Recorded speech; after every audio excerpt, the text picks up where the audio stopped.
बिस्मिल्लाहिर्रहमानिर्रहीम। अस्सलाम वालेकुम नाज़रीन, मैं अहमद फ़वाद हूँ, आप मेरा यूट्यूब चैनल देख रहे हैं। नाज़रीन, दो ख़बरें आज की व्लॉग में आपके साथ शेयर करूँगा। सबसे पहली और बड़ी ख़बर शहबाज शरीफ के हवाले से है, जो कि इन दिनों तुर्की में मौजूद हैं। न्यूली इलेक्टेड जो प्रेसिडेंट हैं तुर्की के, तैयब रजब अर्दवान, उनकी तकरीब थी। इस तकरीब में शहबाज शरीफ जो थे वो गए, लेकिन वहाँ पर कुछ अजीबो गरीब हरकतें करते हुए वो पकड़े गए हैं। इस पर कुछ तफसीलात आपके साथ में शेयर करूँगा। और पाकिस्तान तहरीक इंसाफ के रहनुमाओं, लीडरों, इनके वर्कर्स को, कारकुनान को गिरफ़्तार करके क्या जुल्म के जो पहाड़ हैं वो तोड़े जा रहे हैं। इस हवाले से मुख्तलिफ जो कहानियाँ हैं वो जो है वो आधी आधी तो सामने आती हैं, लेकिन एक कन्फर्म जो कहानी है वो सामने आई है कि क्या जुल्म और बर्बरियत के जो रिकॉर्ड हैं वो तोड़े गए हैं। इस पर भी कुछ तफसीलात हैं। मियाँ असलम इकबाल जो हैं, पाकिस्तान तहरीक इंसाफ के अहम रहनुमा हैं, इनके हवाले से है कि इनके साथ क्या पुलिस की जानिब से किया गया। इनकी बेटी की शादी थी वो मनसूख की गई। जो इनके घरों में इनके रिश्तेदारों को जो है वो तंग किया गया कि किसी तरह से ये इमरान खान साहब का साथ जो है वो छोड़ जाएँ। इस पर भी कुछ तफसीलात आज की व्लॉग में आपके सामने रखूँगा। सबसे पहले तो नाज़रीन आगाज़ इसी खबर से करता हूँ। मियाँ असलम इकबाल साहब हैं, उनकी जानिब से ख़ुद ही लब कुशाई की गई है और सारा का सारा जो किस्सा है वो उन्होंने ख़ुद ही खोल कर सामने रख दिया है कि इन दिनों उनके साथ क्या हुआ। एक ट्वीट की शक्ल में उन्होंने ये रखा है। ये सारी जो चीज़ें हैं वो मैं आपके सामने रखता हूँ। मियाँ असलम इकबाल साहब की जानिब से ये कहा गया है कि मैं कुछ हक़ाइक़ अवाम के सामने लाना चाहता हूँ। 9 मई के बाद मेरे साथ और मेरे ख़ानदान के साथ क्या हो रहा है। 7 मई को मेरी ATC लाहौर में ज़मानत कन्फर्म हुई तो मैं उस दिन लाहौर से बाहर चला गया, क्योंकि 31 मई को मेरी बेटी का निकाह होना था। सोचा 11 मई को ATC इस्लामाबाद से भी तारीख़ है, लिहाजा उससे पहले जो इंतज़ामात करने हैं वो भी कर लिए जाएँ।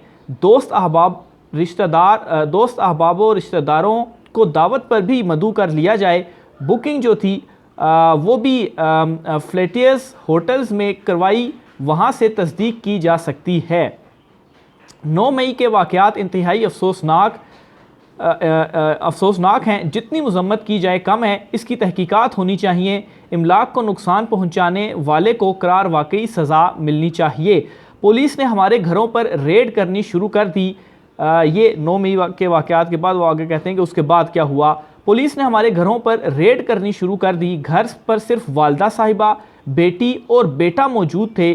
चंद रोज़ कबल तकरीबन रात 3 बजे मेरे घर के दरवाजे तोड़कर 30-40 लोग दाखिल हुए और बदतमीज़ी शुरू कर दी और कहा वो कातिल किधर है, उसको नहीं छोड़ेंगे। मेरी अहलिया नमाज तहज्जुद पढ़ रही थी जबकि बेटी और बेटा अपने कमरे में थे। वालदा साहिबा की उम्र 85 साल है, ऑक्सीजन पर हैं। जनाब मोहसिन नकवी, डॉक्टर उस्मान अनवर, बिलाल सदीक और लियाकत मलिक। पता आपके मुहाफिजों ने क्या किया।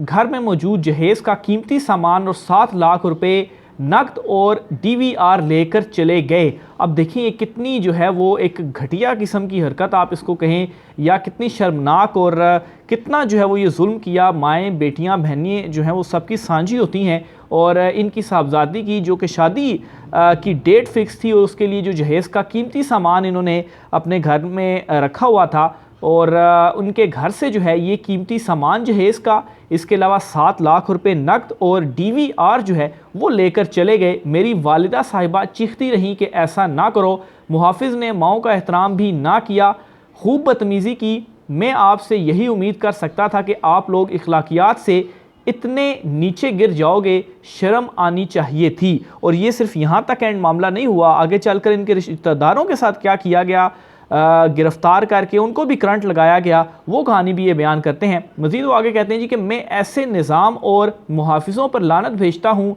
आप समझ रहे होंगे कि ये सदा ऐसे ही चलना है।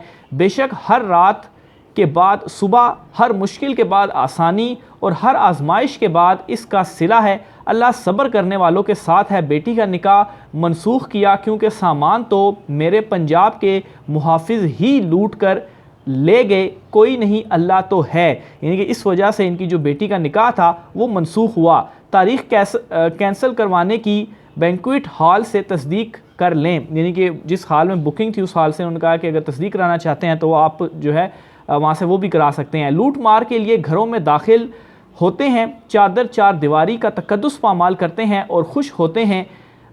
मेरी बड़ी बहनों के घरों में 2-2 दफ़ा रेड किया जा चुका है और तोड़ फोड़ के साथ जो हाथ लगा मेरे मुहाफिज साथ ले गए। जनाब मोहसिन नकवी, डॉक्टर उस्मान अनवर, बिलाल सदीक और लियाकत मलिक बहनें बेटियां और माएँ तो सब की सांझी होती हैं। आप सब की असलियत तो मेरे से ज़्यादा कोई नहीं जानता। कहने को आपके ख़िलाफ़ बहुत कुछ है, वज़ादारी बड़ी चीज़ होती है जो मेरे बड़ों ने मुझे सिखाई है। मेरी भतीजी के ससुराल पे रेड की, घर के दरवाजे तोड़कर दाखिल हुए, बदतमीज़ी की और जो हाथ लगा मुहाफिज लूट कर ले गए। यानी कि एक तो ये लूट मार का जो बाज़ार था इन्होंने सरगर्म किया हुआ, और आगे चलकर वो ये भी कहते हैं कि ये तो उनका हाल है जो बहुत सारे कारकुनों को इन्होंने घरों से उठाया, वहाँ पर इन्होंने क्या कुछ किया होगा वो भी इससे जो है वो अंदाज़ा होता है। मेरी बड़ी भतीजी का ससुराल बागबानपुरा में है। कल रात उसके घर रेड की, जिनका दूर दूर तक मेरी सियासत से कोई ताल्लुक़ नहीं, उसके देवर को मारते हुए साथ ले गए, नाक की हड्डी तोड़ दी और CIA में बंद कर दिया। बड़े भाई मियाँ जावेद इकबाल के घर रेड की और भाभी जो कि हार्ट पेशेंट हैं इनको और मेरी भतीजी जो कि डॉक्टर है हरासा किया और कहा कातिल किधर है। DVR और कीमती सामान जो हाथ लगा साथ ले गए। मेरे पंजाब के मुहाफिज अब नाकों से पैसा इकट्ठा नहीं करते बल्कि घरों में बदमाशी और डाका जनी करते हैं। मेरे बड़े भाई जो इलामा इकबाल टाउन में रहते हैं, इनके घर रेड की, इनकी बहनों के साथ बदतमीज़ी की। बीवी ने भी अभी दिल का ऑपरेशन करवाया, इनके साथ बदतमीज़ी तोड़फोड़ और जो लेकर जाना था ले गए। हर किसी के घर 2 से 3 दफ़ा रेड कर चुके हैं। हर दफ़ा मेरे पंजाब के मुहाफिज भूखे कुत्ते की तरह आते हैं और कोई ना कोई हड्डी साथ लेकर चले जाते हैं। माज़रत चाहूँगा, थोड़ी सी लाइट चली गई थी तो बहरहाल मैं ये कंटिन्यू करता हूँ। मेरे भाई अकरम इकबाल के घर रेड किया, उनके बेटे हमज़ा और अकरम भाई को पुलिस साथ ले गई। अकरम भाई का एक बेटा माजूर है जिसकी उम्र 25 साल है और वो बाथरूम तक भी खुद नहीं जा सकता, ना खाना खुद खा सकता है। बाप ही इसके सारे मामलात करता है। आज इनको बग़ैर किसी FIR और जुर्म के ले गए और 8 दिन से ज़्यादा हो चुके हैं। बाप और बेटा हमज़ा CIA के पास है। अफजल इकबाल भाई और अमजद इकबाल भाई के घरों पर रेड, DVR और कीमती अशिया चोरी करके मेरे भूखे मुहाफिज इनके घरों से भी ले गए हैं। यहाँ तक कि मेरे रिश्तेदार जोहर टाउन रहते हैं, वहाँ पर रेड की। उनका बेटा राहील इंग्लैंड से अपनी नौज़ायदा बच्ची देखने आया, इसको साथ ले गए। थाने में इसको बिजली का करंट लगाते रहे कि बताओ मियाँ असलम इकबाल किधर है। उन्होंने बेटे को छुड़वाया, उसी दिन इंग्लैंड वापस भेज दिया। वो वहाँ अपने बाजू का इलाज करवा रहा है। मेरे डेरे पर रेड बार बार की और वहाँ से DVR लेकर चले गए। काम करने वाले लड़के कैसर को पकड़ लिया, अदालत से इसकी बाजियाबी करवाई गई। कल रात फिर रेड की और दूसरे मुलाजिम मुर्तज़ा को लेकर चले गए और सितम ज़रीफ़ी के मार मार कर बुरा हाल कर देते हैं। आज मेरे सबसे बड़े भाई मियाँ जावेद इकबाल को CIA डिफेंस लेकर चले गए। उनका इस सारे मामले से क्या ताल्लुक़ है, लेकिन मेरे पंजाब के मुहाफिज चीफ सेक्रेटरी से लेकर IG और IG से लेकर नीचे तक के ओहदों पर मज़े ले रहे हैं और छोटे मुहाफिज लूट मार कर रहे हैं। आखिरी बात मेरी, कोई 9 मई के हवाले से कोई ऑडियो कॉल, वीडियो कॉल या क्लिप, कोई मैसेज कुछ है तो सामने लाओ। जियो फेंसिंग कर लें, CDR कुछ तो सामने लाओ। ये तो एक सियासी आदमी के घर रेडों की बात हो रही है। कितने हज़ारों बेगुनाहों के घरों पर रेड और लूट मार की कहानियाँ सबके सामने आ गईं। फिर chief secretary, IG, chief officer, CCPO, SSP, CIA जवाबदाह होंगे। सोचा था वज़ादारी में खामोश रहूं, लेकिन ये जुल्म तो बढ़ता जा रहा है। सोचा आवाम को तो बता दूं और इन अफसरान को भी, ताकि ये ना कहें कि हमें पता नहीं था। 25 मई को CCPO ने यही कहा था कि मियाँ साहब मुझे पता नहीं था, और 10 बार इसने दोस्त भेज कर माफ़ी मांगी थी और एक शादी पर हाथ जोड़कर भी माफ़ी मांगी कि आपके घर पुलिस मैंने नहीं भेजी थी। अगर ये इस बात से इनकारी हुआ तो दोस्तों के नाम भी बता दूंगा। आखिरी बात, अगर मेरे ख़ानदान के किसी फ़र्द को कुछ हुआ तो FIR chief minister, chief secretary और मुतलका जो थानों से आए इनके SP और SHO पर कटेगी। इंशाल्लाह पहले भी 25 मई वाली FIR कोर्ट में ऑर्डर के साथ पड़ी है, जिसमें चीफ सेक्रेटरी से लेकर CCPO तक FIR के ऑर्डर मौजूद हैं। थाने नहीं FIR थाने अगर FIR नहीं करेगा तो प्राइवेट कंप्लेंट इस्तिगासा ही है। तो ये नाज़रीन तहरीर आपके सामने पढ़ने का मकसद ये था कि ये एक मामला जो कि मियाँ असलम इकबाल साहब हैं, उनके साथ जो हुआ, उन्होंने तहरीर की शक्ल में जो है वो ये सारा सामने रख दिया। और इस तरह के और बहुत सारे मामलात और बहुत सारी जो गिरफ्तारियाँ हैं वो भी आपके सामने हैं। दूसरी तरफ नाज़रीन शहबाज शरीफ जो हैं वो इन दिनों तुर्की में मौजूद हैं, और तुर्की में वो इसलिए गए थे क्योंकि न्यूली इलेक्टेड जो प्रेसिडेंट हैं तुर्की के तैयब रजब अर्दवान, उनकी तकरीब थी और इस तकरीब में शहबाज शरीफ साहब भी मौजूद थे। और शहबाज शरीफ इस तकरीब में एक वीडियो जो है वो काफ़ी ज़्यादा वायरल हो रही है। मैं ऐसा करता हूँ वो जो वीडियो है शहबाज शरीफ की वो भी आपको दिखाता हूँ, फिर उसके बाद आपको बताता हूँ कि वो वहाँ पर उनके साथ जो सारा मामला है वो क्या। तो ये वो वीडियो मैं आपको दिखाना चाह रहा था, ये मुझे मिल गई है। तो ये आप वीडियो देखें, एक तरफ जो है वो तुर्क प्रेसिडेंट हैं और साथ जो है वो शहबाज शरीफ हैं, और हाथ इनका इस तरह से लग रहा है कि ज़बरदस्ती इन्होंने पकड़ा हुआ है, कोई ज़्यादा लिफ्ट उनको वो नहीं करवा रहे।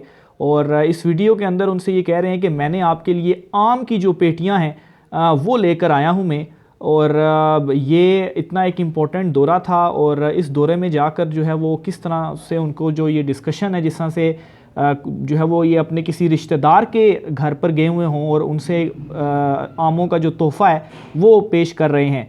और इस वीडियो के आखिर में भी आप देखिएगा कि इस तरह से महसूस होता है कि बिल्कुल जो तुर्क प्रेसिडेंट हैं वो कोई ज़्यादा गर्मजोशी नहीं दिखा रहे शहबाज शरीफ से मुलाकात के लिए, और किस तरह से उनसे जान छुड़वा रहे हैं, जबकि जो शहबाज शरीफ हैं वो ज़बरदस्ती उनके अंदर ही घुसी जा रहे हैं और कोशिश कर रहे हैं कि उनसे जो गुफ्तगू है वो की जाए। हालांकि इससे कबल इमरान खान साहब ने अपने दौरे इक़्तिदार में जो दौरा किया था तुर्की का, उस वक्त जिस तरह से प्रेसिडेंट तैयब अर्दवान ने उनका इस्तकबाल किया और जिस तरह से गर्मजोशी से वो इमरान खान साहब से मिले, उनको गले भी लगाया, तो बिल्कुल यहाँ पर जो सारा मामला है वो उल्टा है। बहरहाल शहबाज शरीफ साहब हैं, एक ज़ाहिर सी बात है कंट्री को भी ये रिप्रेजेंट कर रहे हैं। ये देखिए कि किस तरह से जो है वो वहाँ पर झुक झुक के और उनसे मिल भी रहे हैं, और कोई ज़्यादा लिफ्ट इनको नहीं मिल रही। लेकिन खैर अब क्या करें, ये हमारे वज़ीर-ए-आज़म साहब भी हैं, और वहाँ पर जाकर बजाय इसके कि कोई और मामला डिस्कस करें, उनसे जाकर ये कहते हैं कि मैं जो है वो आपके लिए आमों का जो तोहफ़ा है वो लेकर आया हूँ। राय का इज़हार कीजिएगा आप भी इस वीडियो के ऊपर, आप इसको किस तरह से देखते हैं। मुझे इजाज़त दीजिए, अल्लाह हाफ़िज़।